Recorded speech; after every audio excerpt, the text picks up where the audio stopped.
Let's see the question. Meiotic division of secondary oocyte is completed. Secondary oocyte का meiosis division कब complete होता है?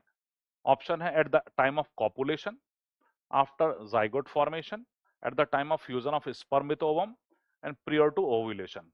ठीक है, तो ये पूछा गया है कि सेकेंडरी oocyte का meiosis division कब complete होगा?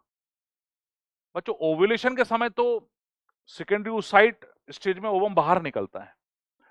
मियोसिस टू जो है सेकेंडरी oocyte का, ये फर्टिलाइजेशन के समय जब when sperm comes in contact with ovum, जब स्पर्म जो है वो ओवम के कांटेक्ट में आता है, तो सबसे पहले जोना पैलेसोडा से पर रिसेप्टर होते हैं, उस पर ये स्पर्म बाइंड करता है, वहां पर ZP3 रिसेप्टर होते हैं ग्लाइकोप्रोटीन नेचर के, तो स्पर्म ओवम की जब बाइंडिंग होती है उसके बाद क्या होता है, स्पर्म का जो एक्रोसोम रहता है वहां पर कुछ एंजाइम होता है जोना लाइसिन, वो जोना पैलेसोडा को ब्रेक करता है, देन स्पर्म आगे फॉरवर्ड मूव करता है, when it comes in contact with plasma membrane of ovum या oocyte जो है सेकेंडरी oocyte, उसकी प्लाज्मा मेम्ब्रेन के कांटेक्ट में जब स्पर्म आता है तब मियोसिस 2 होता है और जो सेकेंडरी oocyte जो रहता है वो मैच्योर ओवम में कन्वर्ट होता है।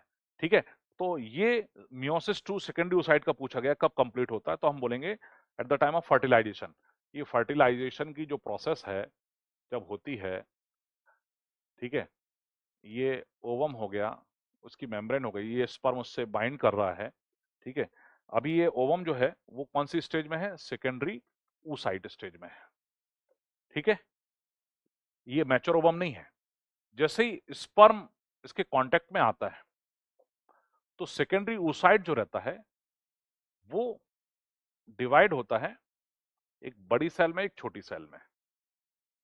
ये मैंने लिख दिया सेकेंडरी oocyte और ये लिख दिया मैंने मैच्योर ओवम,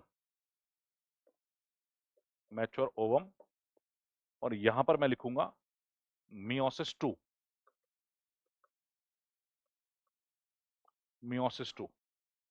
ठीक है, तो during fertilization, at the time of fertilization, when sperm comes in contact with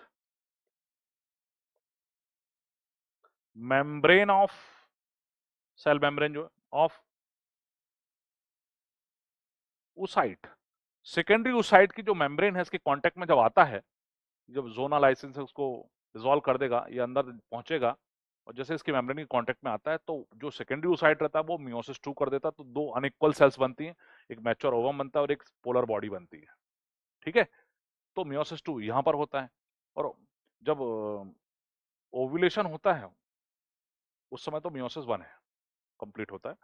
तो पूछा गया है meiosis division of secondary oocyte is completed, तो आंसर आएगा eight the time of fusion of sperm with ovum, तो बच्चों उसका सी ऑप्शन करेक्ट हो जाएगा। ठीक है, बाकी ऑप्शन है eight the time of copulation, copulation से कोई रिलेशन नहीं है, at the after zygote formation, after zygote formation थोड़ी होगा, जाइगोट फॉर्मेशन तो आगे की प्रोसेस है। प्रियर टू ओव्यूलेशन तो मियोसिस 1 कंप्लीट होता है जिसमें कि सेकेंडरी oocyte स्टेज में ओवम बाहर आता है, ओव्यूलेशन के समय होता है वो। बट मियोसिस 2 पूछा गया है यहाँ पर कि सेकेंडरी oocyte का डिवीजन कब कंप्लीट होगा, तो ये जो है स्पर्म और ओवम जब कांटेक्ट में आएंगे मतलब फर्टिलाइजेशन के समय ये होगा, तो उसका सी आंसर करेक्ट हो जाएगा। ओके।